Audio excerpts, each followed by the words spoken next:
I recovered the letter, but... Don! What's happening to them? They are usually quite tame. Never underestimate the power of a colony. This is their territory. They've already been forced out of their lairs. The kid is taking advantage of that to turn them against us. How do we get out of this? Don't you know how to fly? The more power Kid gains, the weaker I get. Then you can lower yourself with a rocket. Look! The crate goes there! Who knows? Maybe it will help open the safety lock. You take care of finding the crate while I deal with them.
isolate the little girl. My dear Valeria, you, my darling, we must act now. The princess may have been able to stop time, but you will certainly be able to give it a taste of her unpredictable mutability. Carole is one step away from becoming ours.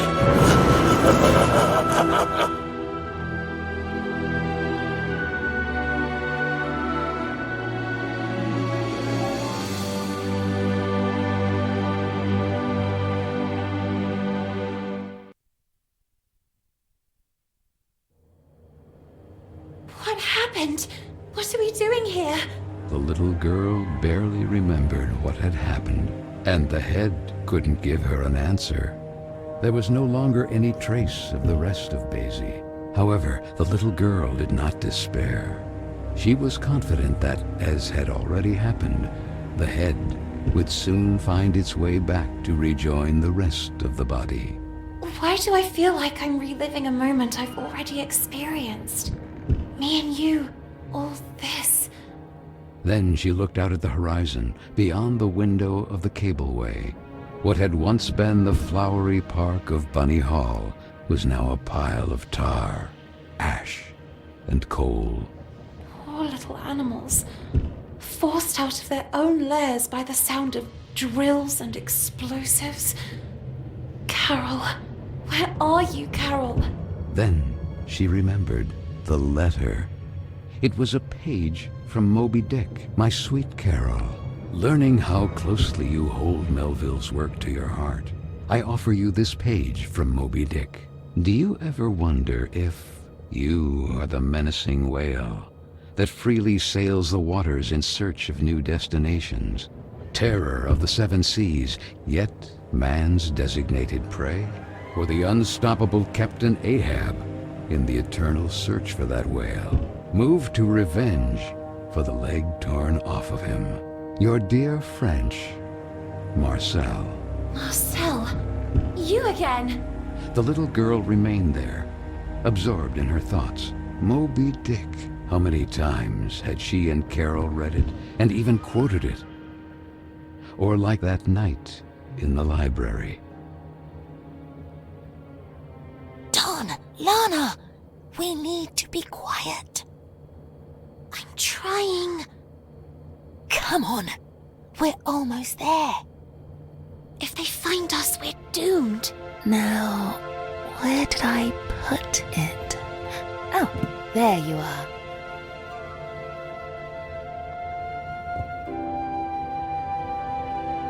Moby Dick? Again? Aren't you tired of reading that yet?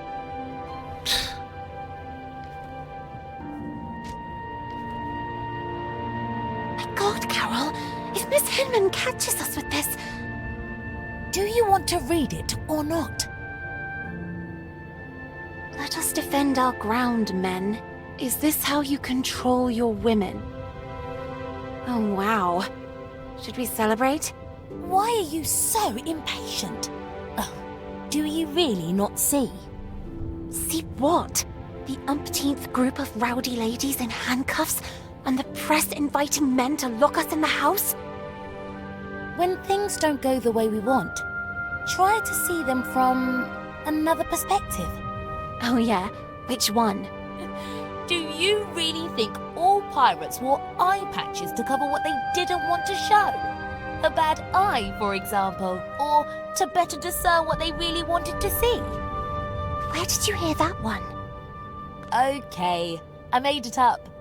But it doesn't make any difference anyway. Take Ahab, for example.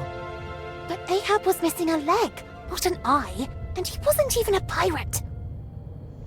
The point is... Ugh! Do what I'm doing. Put a hand on your face. Carole... Lana.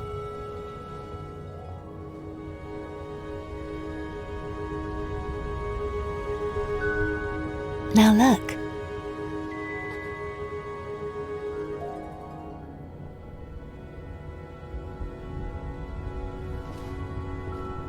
Let your voice be heard, girls!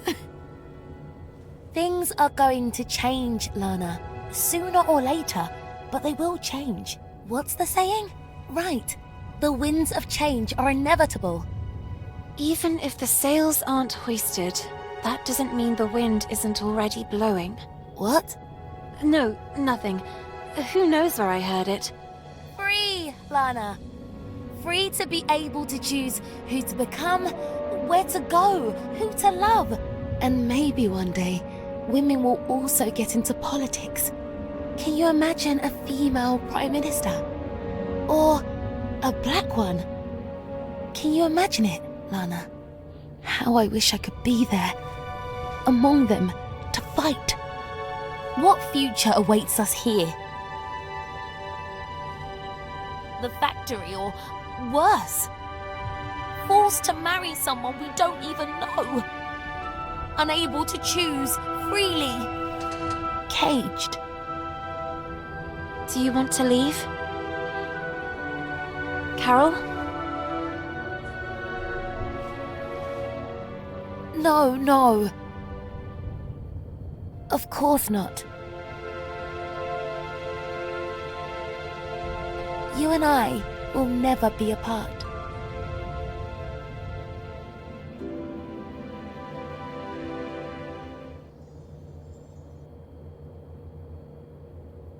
Basie? Head?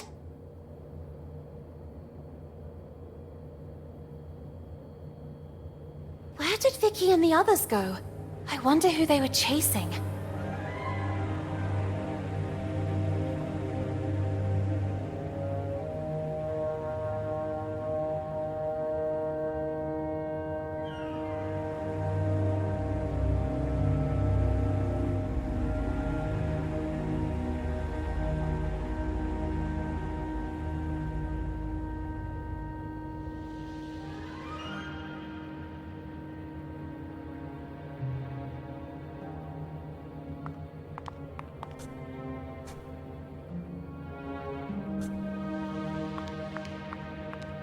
Stop! Where are you running off?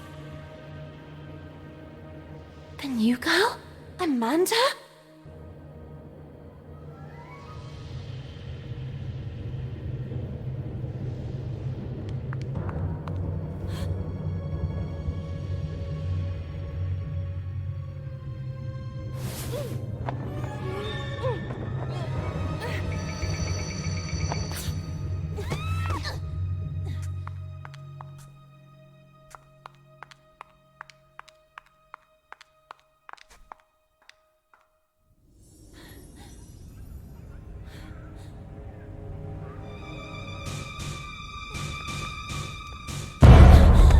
What were you doing locked in there? It was the girls, wasn't it? Emmeline Pankhurst, suffragette movement activist. It's my stuff! Oh, look at that! What a couple! The rabbit and the pig! Oh, what's the matter, pig? You really didn't like your new house? Oh, was it too tight for you? Oh, you certainly know how to choose your own company. Oh, well, at least Carole had some guts. Speaking of which, Hinman is waiting for all of us in the big room, and you are already late. I already have enough problems of my own to take on yours too. It's better if you stay away from me.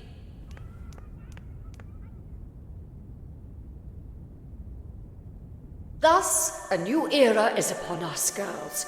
Quick, Lana! Progress. And you, young women, are all privileged, bearing witness to the work of the great men of our times, like those at the head of this magnificent project. The concession of Bunny Hall to a corporate collective has begun to bear fruit. And as if that weren't enough, here is a gift from the same virtuous men who are part of it. Please, Frank.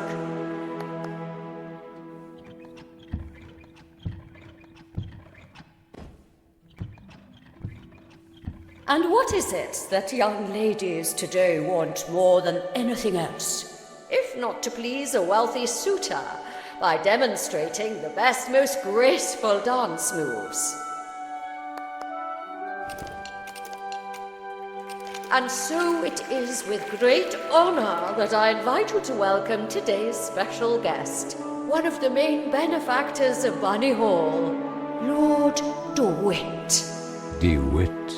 That was the name of the charming gentleman into whose arms the little girl had stumbled. At his nod, the girl blushed. Honored by your welcome. Time marches on, really, and today you are all becoming young women. It is in this regard that I have an exciting information to convey. Young scions of high society have learned of the splendid girls of marriageable age who reside at Bunny Hall. And this evening here, in this place, there will be a ball attended by nobles and royalty from all over the region. What a magnificent, magnificent opportunity. I think we need to get to work immediately. Let's see. Miss Benton, please get in position. Me? Don't make me lose my temper, young lady. You will be the first to practice with the ingenious gift given to us by Mr. DeWitt and the other gentlemen. I expect that by this evening you will have already become an expert dancer. Quick!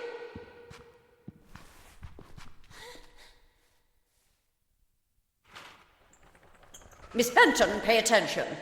The dance is divided into 2 phases. During the first phase, your goal will be to replicate your partner's moves in time. This is a token. Each token reveals a dance move and the corresponding button to perform it. There are 4 moves in all.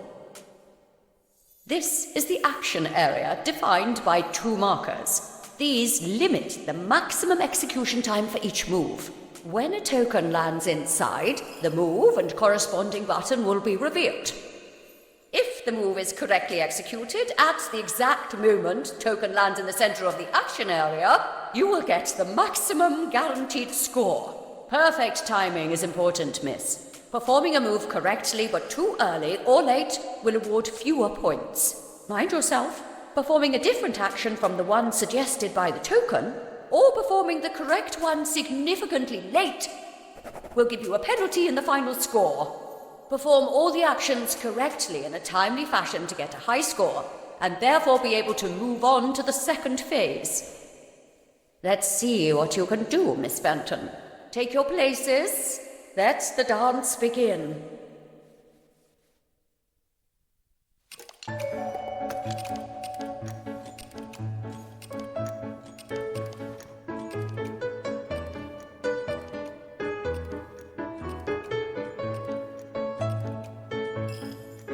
This one was easy. Not bad, miss. Really not bad. Very good.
Well, it is customary that once the ice has been broken, you move on to a second phase in the dance. The man will perform a virile dance solo.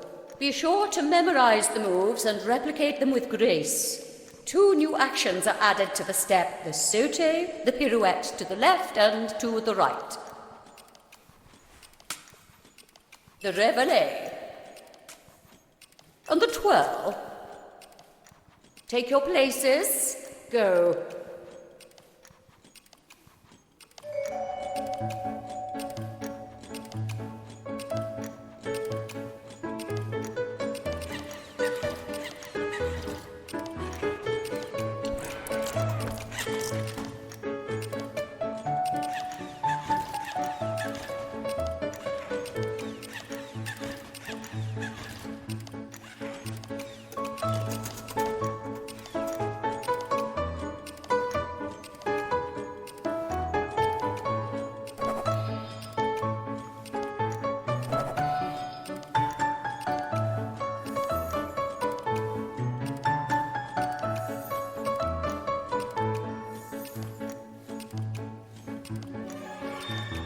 You've got the stuff. I'm confident you will improve over time. You... I'm sorry, I'm really sorry. Miss Felton! Come back immediately! Miss Hinman. Miss? I beg you, aren't you being a little too harsh on her? It's clear she doesn't exactly correspond to your ideal of a young woman. However, there is potential in that girl, and it's up to you as her tutor to know how to guide her. Where did she go? The tender child asked herself. So, armed with courage, she ran towards that curious girl.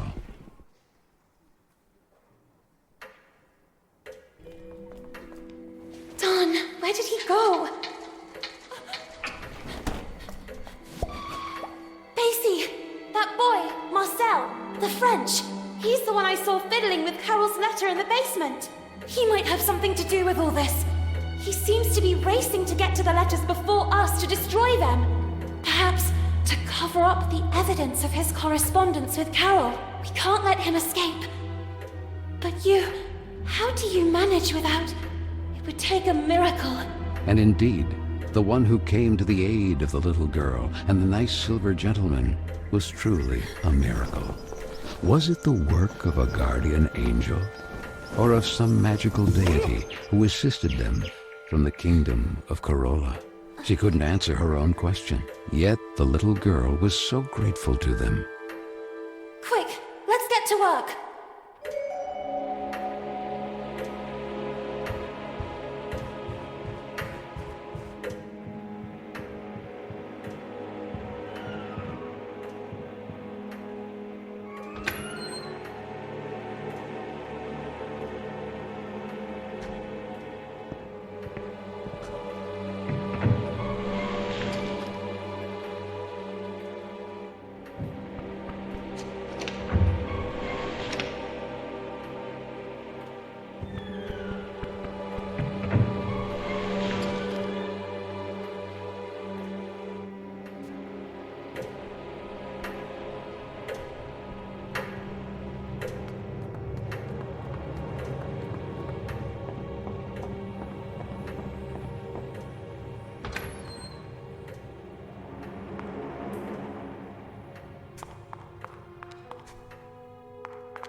What is this place? How did I end up here? To the little girl, it seemed like a distant era, not yet lived. A strange quirk of time, a time with the stench of black tar and the smoking color of ash.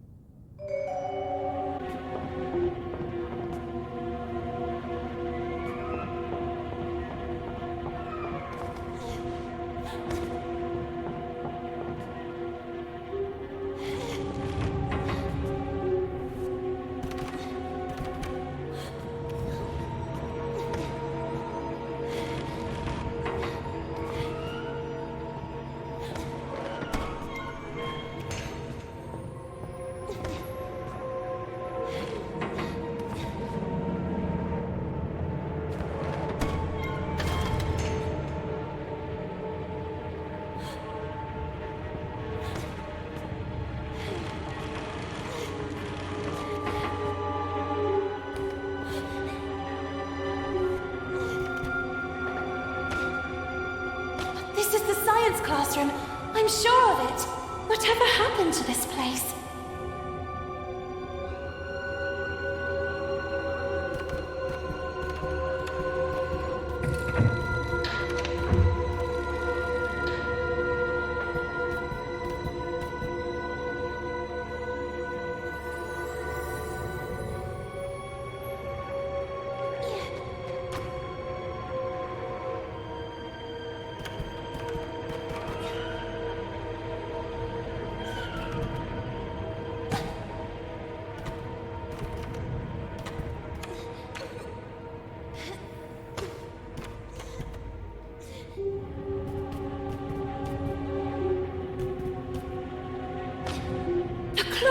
This is all it's doing. It's as if it sent me to a distant era.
done it? Yes, I did it! But wait a minute. The little girl didn't know how to explain it, but she immediately realized that this couldn't be her time, but a distant era already lived. A strange quirk of time. The place had yellowed breath, like inked paper, and the dark color of virgin leather.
litmus test. She wasn't lying. It really had been hidden from her. And so the little girl learned that, like her, Miss Fisherin had once been young too, and who, just like her, had suffered the abuse of mocking peers. Quick, the ladder!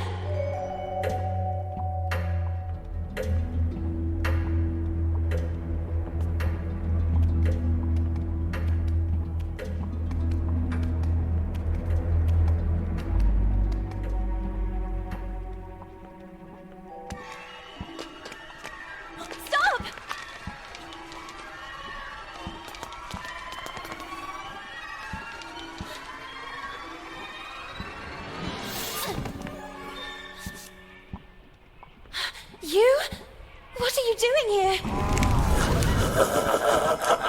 Little girl, you really like playing with time, don't you? All I see is two useless, weak rodents with their tails between their legs. No, please! Rabbits, you are just rabbits. This is not your place.